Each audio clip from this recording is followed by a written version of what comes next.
اللہ تعالیٰ بندوں کو آزماتا ہے، پرکھ کرتا ہے، امتحان لیتا ہے، طرح طرح کی نعمتوں سے اسے مالا مال کرتا ہے، کاروبار وسیع ہو جاتا ہے، اس کے لیے دولت کے انبار لگ جاتے ہیں، دنیاوی مال و اسباب اس کے لیے جمع ہو جاتا ہے، منصب ملتا ہے، عہدہ ملتا ہے، اقتدار ملتا ہے، شان و شوکت ملتی ہے، لوگوں کے دلوں میں اس کا گھر بنتا ہے، تو اس کے ذہن میں یہ بات آتی ہے کہ میرے رب نے مجھے جو عزت دی ہے میں اس کا استحقاق رکھتا تھا،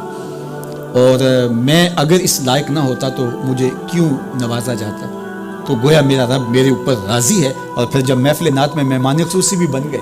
تو پھر تو ان کے نفس کو اور تسکین مل گئی۔ جب پیر صاحب نے بھی ان کو ہی اہمیت دی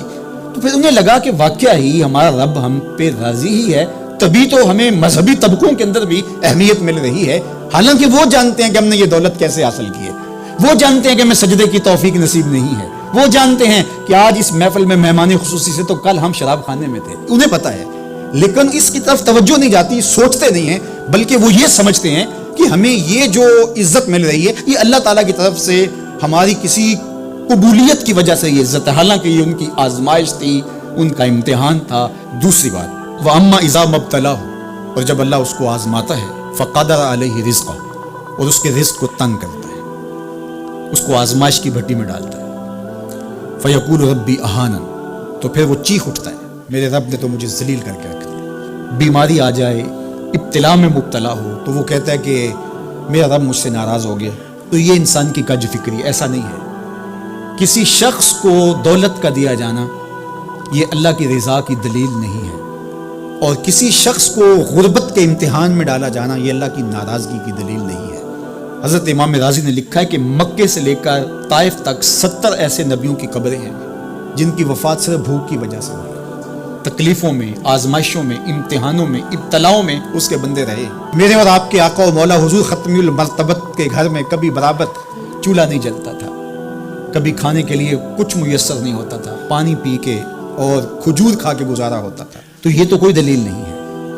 اللہ کی رضا کی دلیل کیا ہے؟ نیکی کی توفیق مل جانا، اور اللہ کی ناراضگی کی دلیل کیا ہے؟ کسی شخص کا گناہ پہ دلیل ہو جانا۔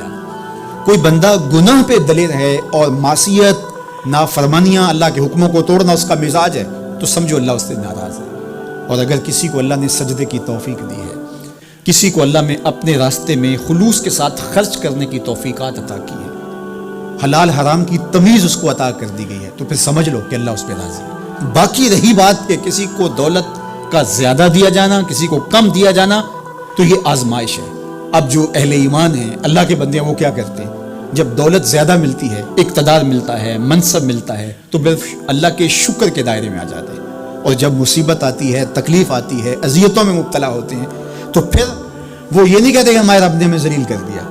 بلکہ وہ اس پہ صبر کرتے ہیں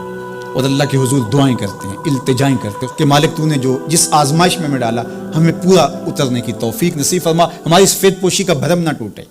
اور ہمیں اس مشکل وقت سے بچانا کہ جب ہماری یہ غربت ہمیں کفر تک لے جائے۔ اور جب ان کو دولت مندی دی جاتی ہے تو وہ ڈرتے ہیں کہ اللہ ایسا نہ ہو کہ یہ دولت ہمیں فرعون بنا دے، یہ دولت ہمیں نمرود بنا دے، ہمارے اندر بخل پیدا ہو، تکبر پیدا ہو، ہمارے اندر غرور پیدا ہو، تو وہ اس حالت کے اندر